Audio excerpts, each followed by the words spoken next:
예수님이라는 제목으로 말씀을 함께 나눌 때에 여러분의 이 시간 되시기를 주의 이름으로 축원합니다.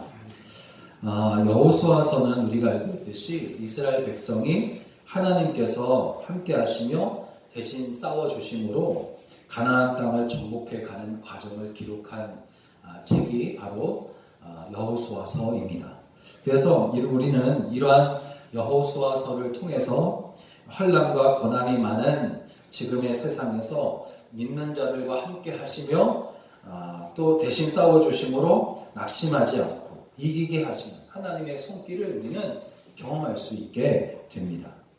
그런데 오늘 본문의 말씀을 보니까 이스라엘 백성이 하나님의 함께 하시며 대신 싸우심으로 이겨서 땅을 차지하고는 승리의 노래를 부르는 것과는 사뭇 다른 분위기에 그 말씀이 기록되어 있습니다. 하나님은 승리에 취해서 한껏 들떠 있는 사람들과 함께 기뻐하지 않으시고 여호수아에게 이스라엘 백성을 위해서 도피성을 만들라고 그렇게 명령하고 계시기 때문입니다. 이렇게 애굽에서 탈출해서 40년 동안의 험난하고 힘든 광야 생활을 통과한 후에 가나안 땅에 도착한 이스라엘 백성에게 하나님께서 명령하신 것은 세 가지였는데, 하나는 가나안을 정복하라, 가나안 땅을 정복하라 였고, 두 번째 명령은 그 가나안 땅을 너희가 분배하라 하는 그런 내용이었어요. 그리고 세 번째 명령, 땅을 차지하며 쉬지 않고 달려왔어요. 그리고 결국에는 가나안 땅을 정복하게 되었습니다. 모든 것이 하나님의 역사하심이었고 모든 것이 하나님의 인도하심이었어요. 그렇다면 그 결과로 얻은 이 땅에서 그들은 하나님께서 베푸시는 복을 받아서 영원토록 행복하게 살아가기만 하면 되는 줄 알았단 말이죠. 그것은 그야말로 하나님께서 택하신 백성이 누리게 될 특권이고 그것은 전혀 이상한 일이 아니었습니다. 그러나 하나님의 이스라엘 백성이 이제는 강한 자들, 즉 믿음이 전혀 흔들리지 않고 죄도 짓지 아니하며 어떠한 어려움이 와도 끄떡없을 것이라고는 보시지 않으셨어요. 하나님은 그렇게 보시지 않으셨어요.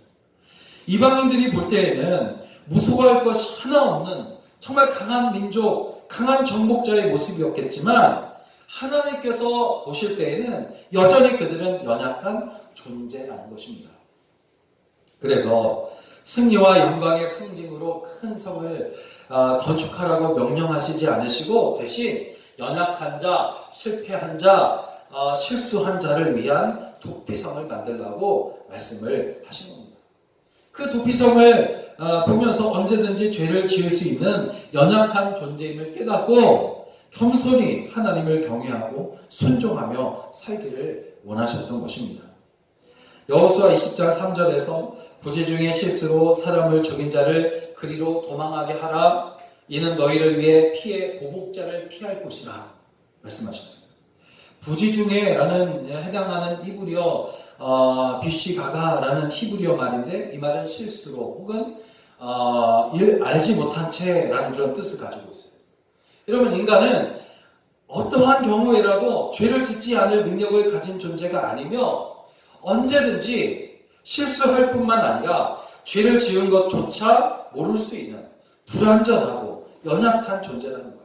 그래서 나는 정말 실수를 모르는 사람이야. 나는 결코 실패를 할 리가 없어. 나는 신중하고 완벽해. 그래서 나는 완벽한 삶을 살 수밖에 없어 라고 자신하는 사람도 언젠가는 실수하게 되어 있으며 또한 알지 못한 채 범죄할 수 있다는 것을 인정해야 할 것입니다. 인생을 살면서 정말 죄를 짓고 싶어서 짓는 사람이 얼마나 되겠어요?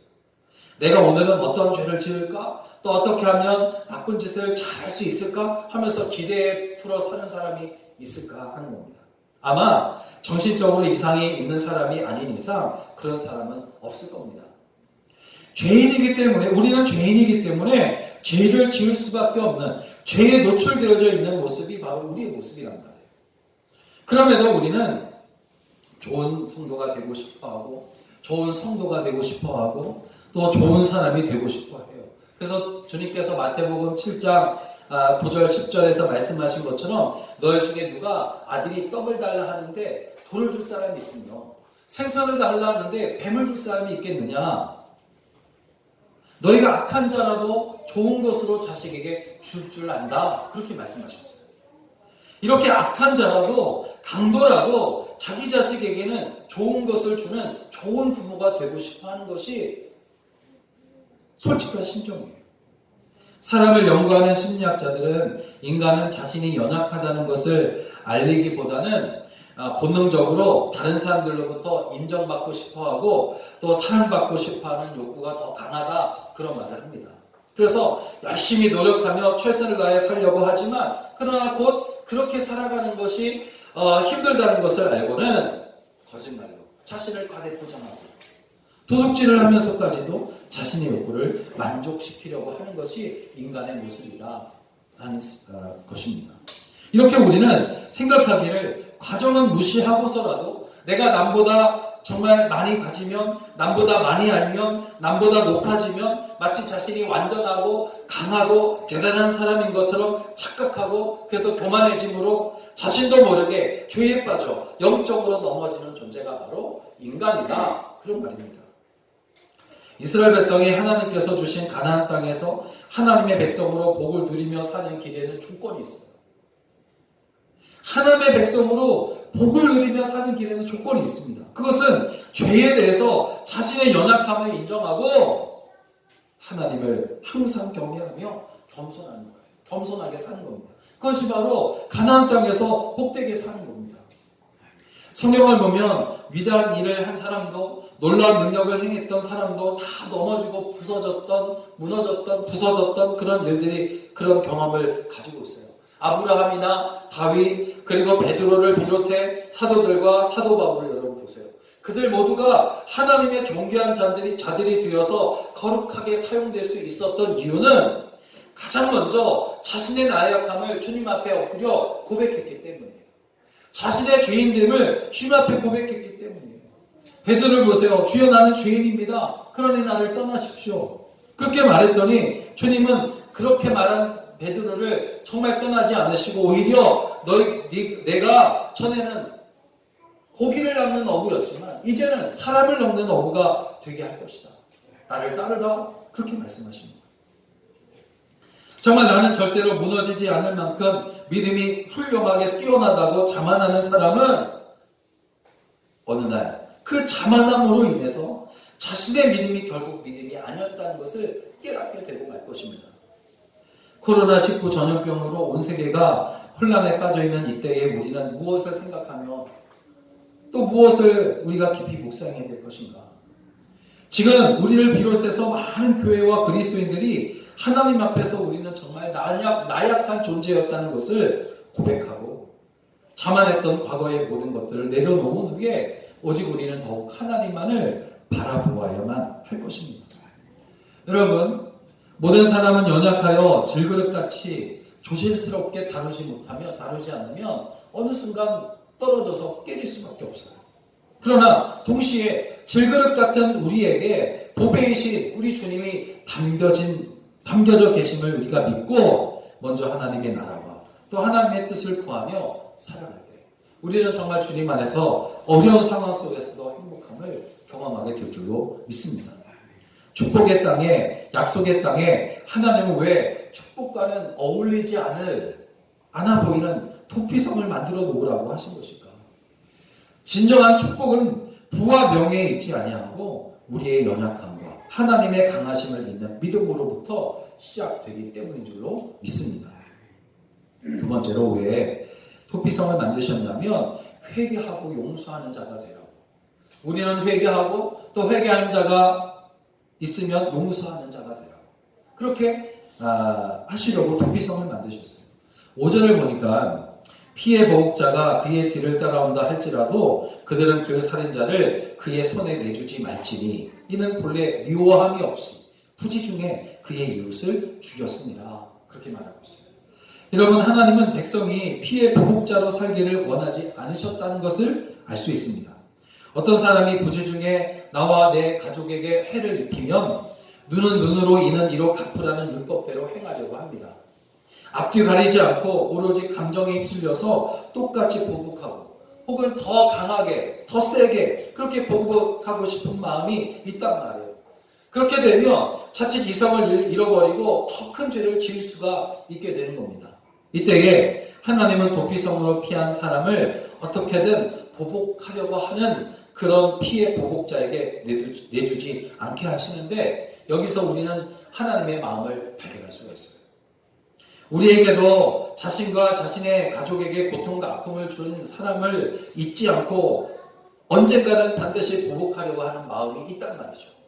그런데 하나님은 도피성을 만드셔서 하나님의 형상으로 지어진 사람을 행위만 가지고 함부로 해치고 피를 흘리는 것을 막으셨어요. 복수는 더 큰 복수를 낳게 되고 상처는 더 크고 깊은 상처를 낳게 될 것임을 하나님은 아시기 때문이에요. 그렇다면 하나님은 이렇게 어떻게 이러한 큰 문제들을 해결하실까? 바로 용서입니다. 하나님은 원수 갚는 것은 내게 있으니 내게 맡기라고 그렇게 당부하십니다. 로마서 12장 19절에 원수 갚는 것이 내게 있으니 내가 갚아주리라 그렇게 말씀하셨어요. 그리고 예수님은 마태복음 5장 44절에서 내가 너희에게 이르노니 너희 원수를 사랑하고 너희를 박해하는 자를 위하여 기도하라. 이같이 한즉 하늘에 계신 너희 아버지 아들이 되리라 하고 말씀하셨어요. 하나님은 죄로 말미암아 마땅히 죽임당할 우리를 용서하시려고 독생자 예수 그리스도를 십자가에 못 박으셨어요. 대속해 주셨어요. 아들을 죽이시면서까지 죄인된 우리를 다시 살려주시고 용서해 주신 것입니다. 우리의 삶 속에 죄로 인한 피 흘림이 없기를 원하시고 또 용서를 통해서 그 원한과 두려움과 미움의 고리를 끊어버리기를 원하셔서 그렇게 하신 거예요. 여러분, 사실 우리가 깊이 생각해 보면 원수를 갚기 위해서 마음에 원수 갚는 마음을 가지고 있는 그 사람이야말로 얼마나 불쌍한 존재예요. 항상 불안하고 불평이 있고 불만으로 가득해요. 불행한 삶을 살아갑니다. 그러나 일단 그 사람을 용서해 주기로 결정하는 그 순간 우리의 마음은 평화가 찾아오잖아요.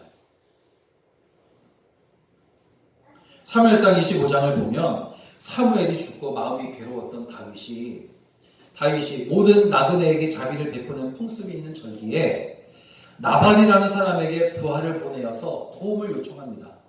그러자 이 나발이라는 사람은 가진 모욕과 함께 과거에 다윗이 자신을 도와줬는데 그것을 싹 닦아버리고 은혜를 무시하고 멸시를 하는 거예요. 다윗을. 화가 난 다윗이 화가 막 엄청나게 났어요. 다윗이 즉시 나발의 집에 군사 400명 무장한 군사들과 함께 막 옵니다. 그때 나발의 아내가 아비가일인데 이 아비가일이 먹을 양식을 충분히 준비해서 막 달려오는 다윗에게 다가가서 이렇게 설득해요. 내 주께서 무죄한 피를 흘리셨다든지 내 주께서 친히 보복하셨다든지 함으로 말미암아 슬퍼하실 것도 없고 내 주의 마음에 걸리는 것도 없으시리니 다만 여호와께서 내 주를 후대하실 때에 원하건대 내 주의 여종을 생각하소서. 설득을 해요.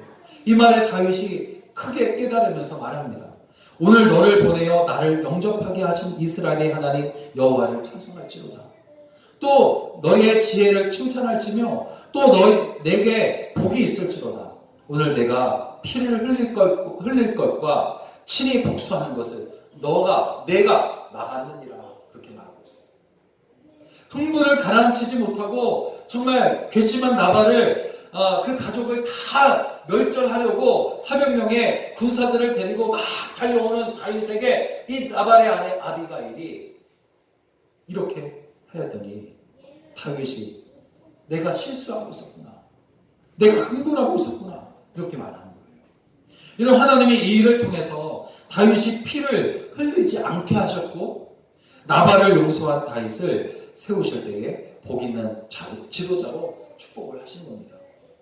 그러므로 먼저 하나님은 하나님의 백성이 무고한 피를 흘림으로 해를 입힌 사람을 원망하고 미워하는 것을 원하지 않으세요. 복수할 만한 정당하고 합당한 이유가 있을지라도 그것으로 인해 더 크고 나쁜 죄를 짓지 않고 하나님께 모두 맡기면 하나님께서 갚아주실 것이기 때문입니다. 또한 하나님은 우리가 보지 중에 죄를 지었음을 깨닫고 그것을 회개하며 모든 관계가 회복되기를 원하시는 거예요. 그래서 마태복음 5장 23절, 24절에 그러므로 예물을 제단에 드리려다가 내 형제에게 원망 들을 만한 일이 있는 것이 생각나거든 예물을 제단 앞에 두고 먼저 가서 형제와 화목하고 그 후에 와서 예물을 드리라. 그렇게 말씀하시는 거예요. 죄는 어떤 것으로도 정당화될 수 없어요. 죄 자체가 방어하려는 성질을 가지고 있기 때문에 사람들은 죄를 쉽게 인정하려 하지 않고 일단은 숨기고 일단은 변명 먼저 합니다. 결국 숨긴 죄는 자신을 병들게 하고 자신이 속해 있는 공동체까지 병들게 하는 거예요. 그게 죄입니다. 숨긴 죄. 그런데 더욱 두려워할 것은 뭐냐면 하나님께서 회개하지 않은 죄인을 심판하신다는 것이에요. 그러나 하나님은 죄로 죽게 된 우리를 예수 그리스도로 말미암아 다시 회복하여 은혜로 살게 하십니다. 그래서 예수님은 실패자요 배신자였던 베드로를 다시 찾아가셔서 그를 사랑하셨고 그를 존귀하게 사용하셨을 뿐만 아니라 교회와 그리스도인들의 원수였던 바울을 사도로 만드셔서 이방인들에게 복음을 전하는 사람이 되게 하신 것입니다. 이렇게 사람이 복된 이유는 세상이 주는 재물과 명예 때문이 아니라 십자가 앞에서 죄를 회개하고 용서받을 수가 있기에 사람이 복된 이유입니다. 여호수아 20장 6절에 하나님은 그 살인자는 그 성읍 곧 자기가 도망하여 나온 자기 성읍 자기 집으로 돌아갈지니라 그렇게 말씀하고 있는데 성경을 보면 도피성은 요단강 동편의 3개, 서편의 3개 이렇게 6개를 이제 만들었어요. 6개 모두가 하나님께 예배드리고 하나님의 기쁘신 뜻을 사명을 여기며 사는 레위인의 성읍 48개 성읍. 레위인이 48개 성읍을 골고루 이제 차지하게 됐는데 그 48개 레위인의 성읍 가운데 6개를 뽑은 겁니다. 죄인이 되어서 도피성으로 피한 사람들은 그곳에서 하나님을 다시 섬기고 그리고 하나님의 말씀 앞에 바로 서게 되고 그리고 정말 잘못 살았던 그 모든 삶을 이제 회개하고 더 온전하고 아름다운 사람으로 거기서 훈련을 받았어요. 그리고 그 성을 떠나 자신의 삶의 현장으로 다시 돌아갑니다. 하나님은 이것이 예수 믿는 가정과 또 교회의 모습이기를 원하시는 겁니다. 여러분, 하나님이 이 땅에 세워진 교회가 성도의 회개와 용서의 은혜가 있는 곳이 되기를 원하십니다. 죄인들이 예수 이름으로 용서함을 받아서 하나님의 자녀로 회복되는 교회, 예수 그리스도의 십자가의 은혜로 든든히 세워지는 그런 교회가 되기를 원하세요. 마지막으로 피난처는 오직 예수님밖에 없다는 것을 알게 하신 겁니다. 하나님은 사람들이 도피성을 숨겨놓지 않으시고 누구든지 쉽게 찾을 수 있도록 그렇게 하셨는데 신명기 19장 3절을 보니까 도피성으로 이르는 도로를 특별히 만들라고 명령하셨고 그리고 매년 봄에는 도로를 보수하도록 그렇게 하셨으며 모든 교차로에는 피난처라는 이정표를 또 만들어 놓게 하셨어요. 그리고 당시에 모든 성문은 밤과 또 전쟁 시에는 성문을 닫게 하셨는데 도피성의 문만은 언제든지 열어두도록 하셨어요. 그래서 언제든지 어느 때든지 누구든지 도피성으로 피할 수 있도록 그렇게 하십니다. 그러니까 이 도피성은 어떻게 보면 예수 그리스도를 상징하고 있다는 것을 알 수 있어요.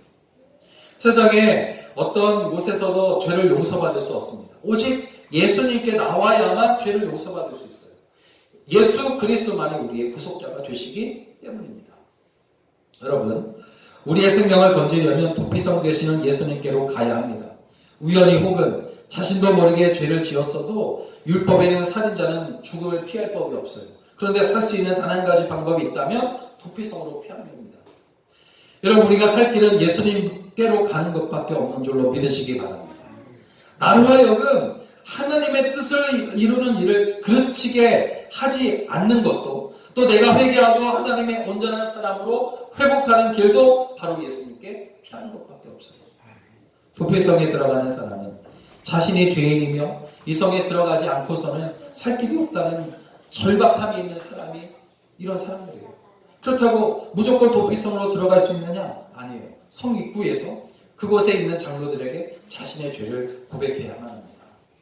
자신의 죄인됨과 연약함을 거짓없이 고백하는 사람만이 그 성에 들어갈 수가 있는 거예요.